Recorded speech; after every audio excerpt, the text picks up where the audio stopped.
Here is a picture of me with my first car, taken in September 1955, a 1932 Austin 7 saloon. In those days, old cars were cheap and new cars were expensive. I took and passed my civilian driving test in this car a couple of months later.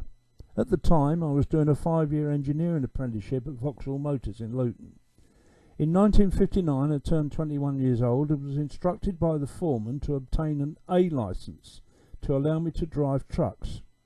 Please note that in those days no separate driving test was required to drive big vehicles, as long as you had passed the car driving test prior to obtaining an I licence.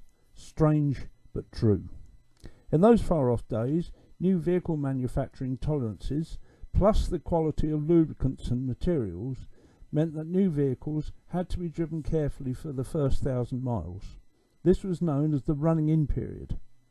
One job that young apprentices looked forward to after passing a company test in a small van was to drive any new vehicles that were assigned to the company demonstration fleet for the required running-in period.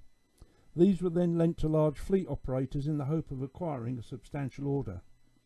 I was then ordered to report for work the following morning to drive a new 7.5-ton Bedford truck around a designated route for 8 hours.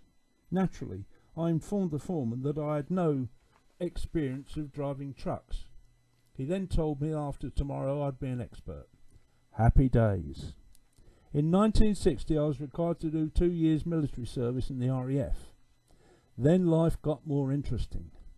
After basic training I was given the job of MTD, that's Motor Transport Driver, which meant reporting to RAF Wheaton to be instructed on driving old standard Vanguards and Austin trucks. I passed both driving tests with ease and was instantly offered the job of a permanent commanding officer's driver at that camp. I refused in the hope of getting a posting a bit nearer home. I was then posted to RAF Hemswell in Lincolnshire.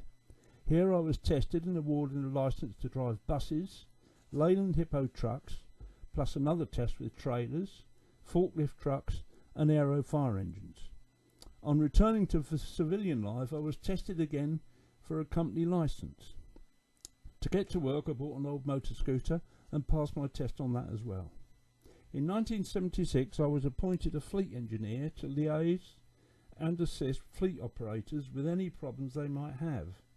For this job I needed an HGV1 licence and was sent for a 2-week course in North Wales and took my driving test in an old Atkinson Borderer with a crash gearbox and 40-foot trailer. I passed that test as well. That makes, I think, 11 tests in all, passed first time. Is that a record? At my 70th birthday, the DVLA in their wisdom started taking away some of my licences. The biggest vehicle I can now drive legally is a 3.5-ton van, as long as it does not tow a trailer.